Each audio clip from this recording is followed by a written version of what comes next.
नमस्कार दोस्तों, तो स्वागत करते हैं आपके प्यारे YouTube चैनल अभी क्लास 0.1 में। तो आज हम लोग पढ़ रहे हैं हिंदी का बहुत ही प्यारा टॉपिक जो कि है संज्ञा।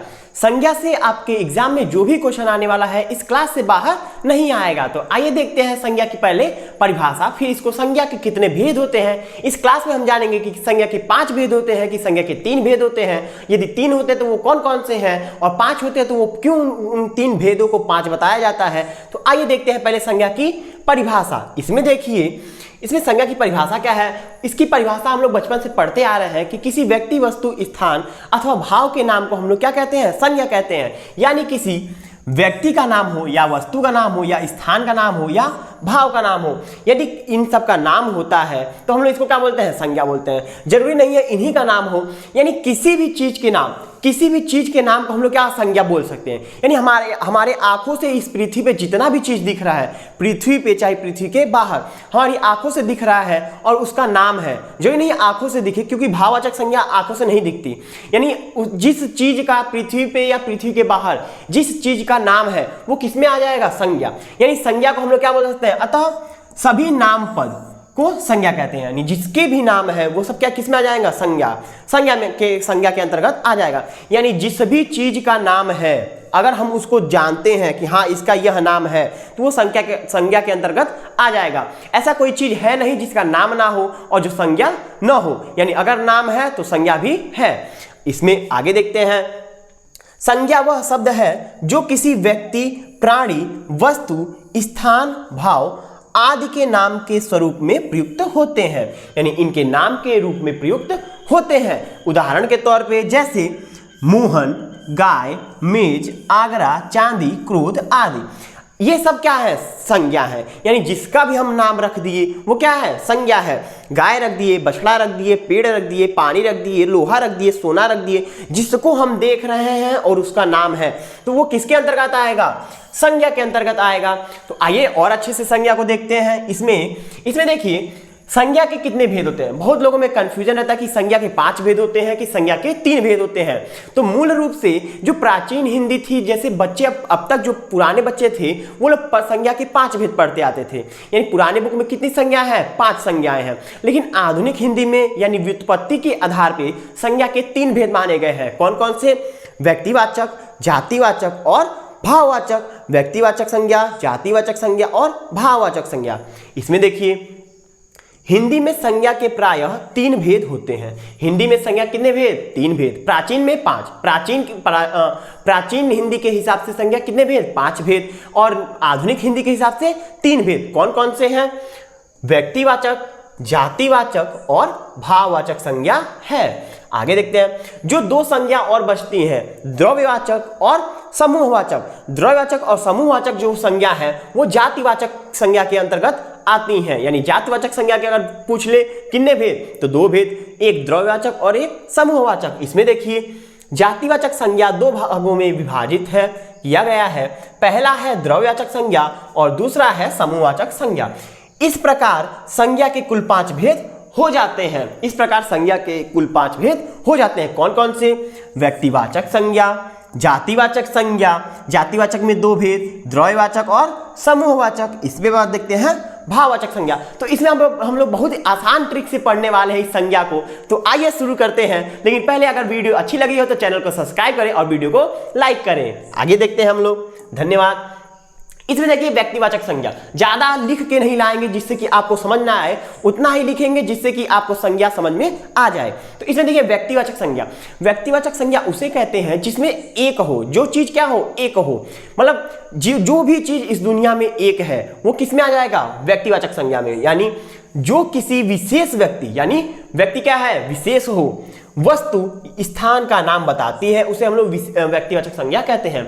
इसमें बहुत बच्चे कंफ्यूज होते हैं कि अगर हम दे दें कि राम दे दिए, राम, तो बोलेंगे कि राम के जैसा तो बहुत लोग हैं, राम के जैसा तो बहुत लोग हैं, तो राम तो विशेष नहीं हुआ, लेकिन राम जिस बच्चे के बारे में बोल रहे हैं वो अपने माता पिता के लिए क्या है, एक ही है। यानी कोई भी नाम रहे, अगर इंसानों का नाम है तो वो किस में आ जाएगा, व्यक्तिवाचक संज्ञा में।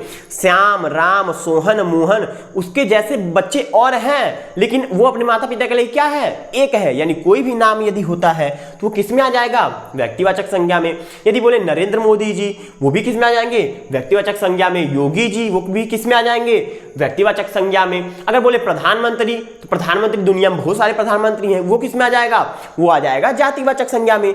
आगे देखते हैं, जैसे उदाहरण में ताजमहल, यमुना, गंगा, दिल्ली का लाल किला, ये किसमें है, व्यक्तिवाचक संज्ञा में।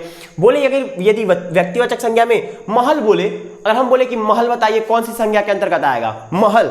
महल के जैसे बहुत सारे महल हैं, किसी का नाम नहीं रखे तो ये किसमें आ गया, जातिवाचक संज्ञा में। महल की जाति के बारे में बता रहे हैं, बहुत सारे महल हैं, पता नहीं किस महल को कह रहे हैं, लेकिन बोल दिए ताजमहल, तो आपके दिमाग में छवि बन गई किसकी, ताजमहल की। ताजमहल क्या है, पूरे वर्ल्ड में एक है। यानी जो चीज एक रहता है और विशेष रहता है वो किसमें आ जाएगा, व्यक्तिवाचक संज्ञा में। तो आशा करते हैं ये बहुत आसानी से समझ में आ गया होगा आपको। आगे चलते हैं, देखिए इसमें है जातिवाचक संज्ञा। जिन संज्ञा शब्दों से पूरी जाति का वर्णन हो, किसकी, पूरी जाति का वर्णन हो, उसे हम लोग क्या बोलेंगे, जातिवाचक संज्ञा कहते हैं। जैसे अगर बोले ताजमहल, तो ताजमहल हमारे दिमाग में आया, वो एक है तो वो व्यक्तिवाचक में आ गया। यदि बोले महल, क्या बोले, महल, महल बहुत सारे महल हैं, पूरी महल के जाति का वर्णन किए हैं, तो वो किस में आ गया, जातिवाचक में। वह संज्ञा शब्द, परिभाषा पहले देख लेते हैं। वह संज्ञा जो किसी जाति या अजाति का बोध कराती है उसे जातिवाचक संज्ञा कहते हैं। जैसे नदी, अगर बोले नदी तो हो गया जातिवाचक, पता नहीं किस नदी को बोले हैं। अगर बोले गंगा नदी तो किस में आ जाएगा, व्यक्तिवाचक में। बोले महल तो जातिवाचक में। बोले ताजमहल तो किस में आ जाएगा, व्यक्तिवाचक में। बोले किला, अगर बोल दिए हम किला, तो किला किस में आ गया, जातिवाचक में। अगर बोले लाल किला, तो लाल किला किस में आ गया, व्यक्तिवाचक में। अभी देखिए इसमें एक टॉपिक और है, इसमें स्टार बना लीजिएगा। अगर नोट्स लिख रहे हैं आप तो स्टार बना के लिख दीजिएगा उसमें, कि जितनी भी प्राकृतिक आपदाएं होती हैं वो किसमें आती हैं, जातिवाचक संज्ञा के अंतर्गत आती हैं। जैसे भूकंप, ज्वालामुखी, बाढ़, सूखा, ये सब किसमें आ जाएगा, जातिवाचक संज्ञा के अंतर्गत आ जाएगा। यानी जितनी भी प्राकृतिक घटनाएं होती हैं वो सब किसमें आ जाएंगी, जातिवाचक संज्ञा में आ जाएंगी। आशा करते हैं व्यक्तिवाचक और जातिवाचक आपको बहुत ही अच्छे से याद हो गया होगा, और ऐसे ही हम लोग पूरा संज्ञा याद कर रहे हैं। तो आगे देखिए, यहाँ पे देखिए, पहले यहाँ इसको और अच्छे से समझते हैं। जानवर बोले तो किसी एक जानवर का वर्णन दिमाग आएगा क्या, नहीं, बहुत सारे जानवर हैं, जानवर की बहुत सारी जाति है। कुत्ता है, बिल्ली है, शेर है, हाथी है, उसकी जाति बहुत बड़ी है, तो ये किसमें आ जाएगा, जातिवाचक में। अध्यापक, कोई एक अध्यापक तो आया नहीं आपके दिमाग में, बोले अध्यापक तो ये किसमें आ गया, जातिवाचक में। बोले खान सर एक है, वो किसमें आ जाएंगे, व्यक्तिवाचक में। आगे देखते हैं, मंत्री, आम, चावल। आम बोले तो आम किसमें आ गया, जातिवाचक में। अगर बोले लंगड़ा आम किसमें आ गया, व्यक्तिवाचक में। आगे देखते हैं हम लोग, इसमें देखिए भाववाचक संज्ञा क्या होती है, ऐसे संज्ञा जो हमको दिखती ना हो। क्या भाव हमको दिख सकता है, नहीं दिख सकता। इसमें देखिए, जिन संज्ञा शब्दों से पदार्थों की अवस्था, गुण, दोष, धर्म, दशा आदि का बोध हो वह भाववाचक संज्ञा कहलाती है। यानी वह कैसा है, कौन सा है, कैसा है, इसके गुण, दोष, धर्म, दशा और आदि का बोध हो से भाववाचक संज्ञा कहते हैं। जैसे बुढ़ापा, क्या बुढ़ापा दिखता है या बूढ़ा व्यक्ति दिखता है, हमको बूढ़ा व्यक्ति दिखता है, उसका बुढ़ापा नहीं दिखता, तो बुढ़ापा क्या हो गया, भाववाचक संज्ञा में।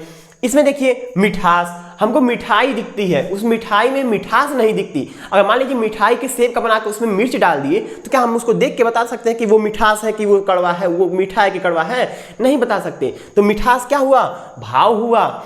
इसमें देखिए क्रोध, हर्ष, यौवन मीन्स क्या होता है, जवान, बालपन, मोटापा, मोटा आदमी दिखता है, उसका मोटापा नहीं दिखता, तो ये किसमें आ गया, ये भाववाचक संज्ञा में आ गया।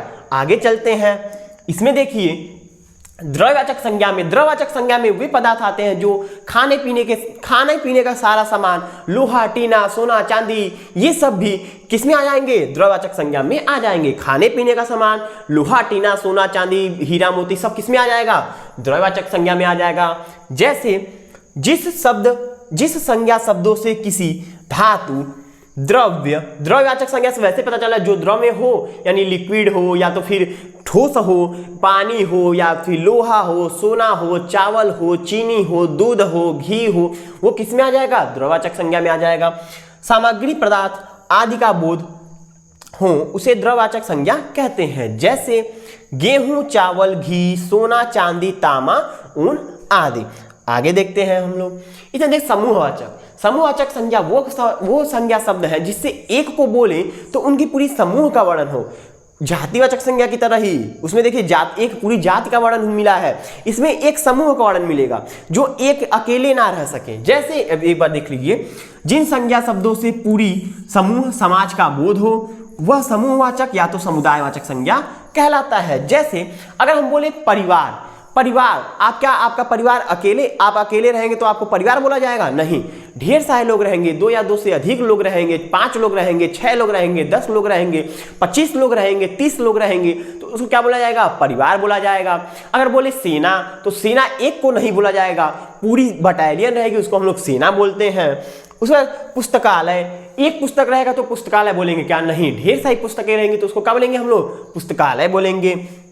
समिति, आयोग, परिवार, दल, एक आदमी आ गया तो हम क्या बोलेंगे? दल है? नहीं, वो क्या है? ढेर सारे लोग रहेंगे उसको दल बोलेंगे, वो किसमें आ गया? समूहवाचक में। भीड़ हुआ, दल हुआ, वो ये सब किसमें आ जाएगा? समूहवाचक संज्ञा में आ जाएगा। तो आशा करते हैं ये वीडियो आपको बहुत ही प्यारी लगी होगी और इससे बहुत सारा ज्ञान आपको मिला होगा जो कि आपके एग्जाम में आने वाले क्वेश्चन को खत्म कर देगा। तो वीडियो अच्छी लगी हो तो चैनल को सब्सक्राइब करें, वीडियो को लाइक करें और ज्यादा से ज्यादा सपोर्ट करें। धन्यवाद।